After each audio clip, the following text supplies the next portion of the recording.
Hello, good morning friends. स्वागत है आप सभी का हमारे YouTube channel Divya steno classes में। अगर आप हमारे चैनल पर नए हैं तो हमारे चैनल को सब्सक्राइब कर लीजिए और बेल आइकन को दबा लीजिए। आज का डिक्टेशन 100 वर्ड पर मिनट पर होगा। अगर आप किसी एग्ज़ाम के लिए 80 वर्ड पर मिनट पर भी तैयारी कर रहे हो तो आप 90 या 100 वर्ड मिनट पर ही तैयारी करके जाएं, क्योंकि आपको वहाँ एग्ज़ाम हॉल में कॉमा और पूर्ण विराम की वजह से स्पीड में डिफरेंस देखने को मिलेगा। तो आज का डिक्टेशन 100 वर्ड पर मिनट पर है, तो स्टार्ट करते हैं डिक्टेशन। स्टार्ट।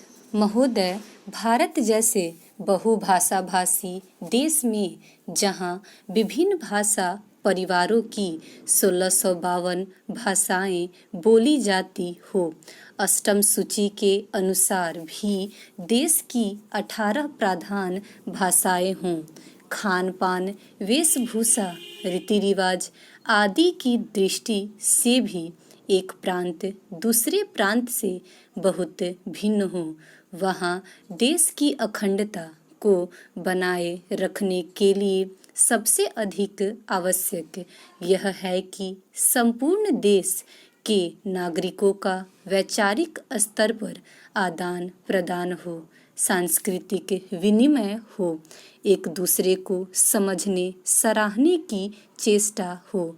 जहाँ संपूर्ण देश की भाषा एक हो, वहाँ तो शायद उस पर राष्ट्रभाषा से यह संभव भी हो सके, किंतु भारत जैसे विशाल तथा विभिन्न संस्कृतियों और विविध भाषाओं वाले देश में अनुवाद ही सबसे सशक्त माध्यम है, जो संपूर्ण देश को एक सूत्र में बांधे रखने में सहायक हो सकता है।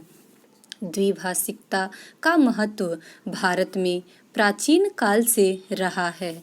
आज भी भारतीय जनसंख्या के सांख्यिकीय आंकड़े यह बताते हैं कि भारत में द्विभाषियों का प्रतिशत काफ़ी ऊंचा है। कहने की आवश्यकता नहीं कि सभी भारतवासी सामान्यतः हिंदी या निकटवर्ती प्रांत की भाषा को दूसरी भाषा के रूप में प्रयोग करते हैं। अहिंदी भाषियों के मध्य हिंदी का प्रचार शिक्षा, व्यवसाय, जनसंचार, फिल्म आदि कई कारणों से हुआ। द्विभाषिकता का महत्व रोजी रोटी तथा आत्मविकास या आत्म प्रचार से बढ़ता है।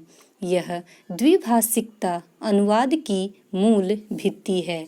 एक व्यक्ति अपने भावों व विचारों को दूसरे तक पहुंचा सके तथा दूसरे की बात स्वयं समझ सके, इसलिए वह 2 या अधिक भाषाएं सीखता है।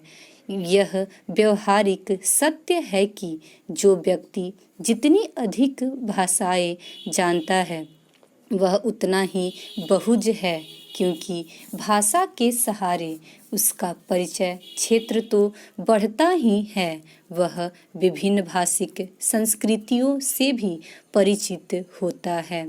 देश चाहे भौगोलिक दृष्टि से छोटा हो या बड़ा, शक्तिशाली हो या निर्बल, धनी हो या निर्धन, संश्लिष्ट अंतर्राष्ट्रीय राजनीतिक स्थिति को समझने के लिए दूसरे देशों की साहित्यिक, दार्शनिक, वैज्ञानिक स्थिति को समझने तथा उनसे लाभ उठाने के लिए उसे अनुवाद का सहारा लेना पड़ता है।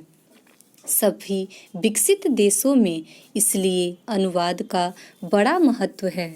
अनुवाद संबंधी बड़े बड़े संस्थान हैं तथा बड़े सुनियोजित ढंग से अनुवाद कार्य होता है।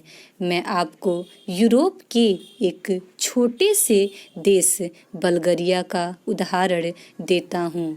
बल्गारिया की जनसंख्या 40 लाख है। बल्गारिया में पर्यटकों की वर्ष भर भरमार रहती है और उसका विदेशी मुद्रा अर्जन का मुख्य स्रोत भी पर्यटन उद्योग ही है।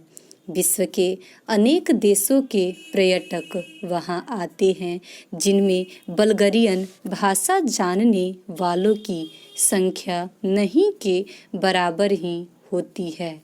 इन पर्यटकों की सुख सुविधा के लिए तथा उन्हें भाषा की कठिनाई न हो, इसलिए द्विभाषियों की जो यूरोप की भिन्न भिन्न भाषाएं जानते हो आवश्यकता होती है। इसके लिए विश्वविद्यालयों में नियमित रूप से युवक युवतियां विदेशी भाषाएं सीखते हैं और द्विभाषीय का काम करते हैं।